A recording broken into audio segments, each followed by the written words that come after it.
കേരളത്തെ വെല്ലുവിളിച്ചും നിലവാരമില്ലാത്ത പ്രസ്താവന നടത്തിയും കേന്ദ്ര സാമൂഹ്യനീതി വകുപ്പ് മന്ത്രി രാംദാസ് അത്തേവാലെ.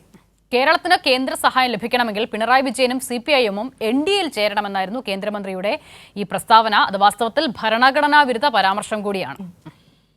അതെ, ഫെഡറലിസത്തിനെതിരും ഒപ്പം ഏകാധിപത്യ പ്രവണതയുടെ ഭാഗവുമാണ് അദ്ദേഹത്തിന്റെ ഒരു പ്രതികരണം. അത് ഇന്നിപ്പോൾ ഗോവിന്ദൻ മാസ്റ്റർ അതിന് ശേഷമുള്ള ഒരു പ്രതികരണം ഗോവിന്ദൻ മാസ്റ്ററുടെ വന്നിട്ടുണ്ടായിരുന്നു. അതായത് കേരളത്തിന് ഈ മന്ത്രിക്ക് അറിയില്ല എന്നുള്ളതാണ് ഗോവിന്ദൻ മാസ്റ്റർ പറഞ്ഞിട്ടുണ്ടായിരുന്നത്. എന്തായാലും നമുക്ക് റിപ്പോർട്ടിലേക്ക് പോകാം. കണ്ണൂരിൽ നടത്തിയ വാർത്താ സമ്മേളനത്തിലായിരുന്നു കേന്ദ്രമന്ത്രിയുടെ വിവാദ പ്രസ്താവന. കേരളത്തിന് കേന്ദ്ര സഹായം ലഭിക്കണമെങ്കിൽ മുഖ്യമന്ത്രി പിണറായി വിജയനും CPIM-ഉം NDAയിൽ ചേരണമെന്നായിരുന്നു രാംദാസ് അത്തേവാലയുടെ പ്രസ്താവന. പിണറായി വിജയനെ NDAയിലേക്ക് സ്വാഗതം ചെയ്യുന്നതായും കേന്ദ്രമന്ത്രി പറഞ്ഞു. Then I appeal to Honorable Vijayanji.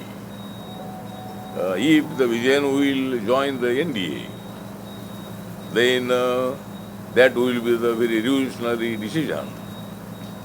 Because if the Honorable Vijayanji, the Communist Party of India, will join the NDA, then definitely the more money will come to the Kerala and the very nice development of the Kerala.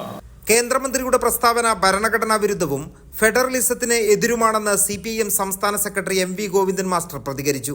India അങ്ങേയറ്റം ഉയർത്തിപ്പിടിക്കുന്ന മൂല്യങ്ങളെല്ലാം ഒരു കേന്ദ്ര മന്ത്രി തന്നെ ഭരണഘടനാ വിരുദ്ധമായ നിലയിലാണ് രാജ്യത്തോട് കാര്യങ്ങൾ വിശദീകരിക്കുന്നത്.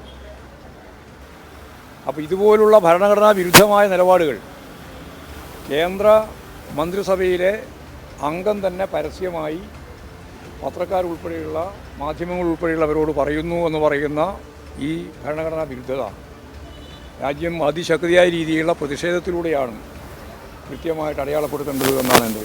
കേന്ദ്രം ഭരിക്കുന്ന മുന്നണിയുടെ ഭാഗമായാൽ മാത്രമേ സംസ്ഥാനങ്ങൾക്ക് സഹായം നൽകൂ എന്ന കേന്ദ്രമന്ത്രിയുടെ പ്രസ്താവന ഏകാധിപത്യ പ്രവണതയുടെ ഭാഗമാണെന്നും ഗോവിന്ദൻ മാസ്റ്റർ പറഞ്ഞു. കൈരളി ന്യൂസ്, കണ്ണൂർ.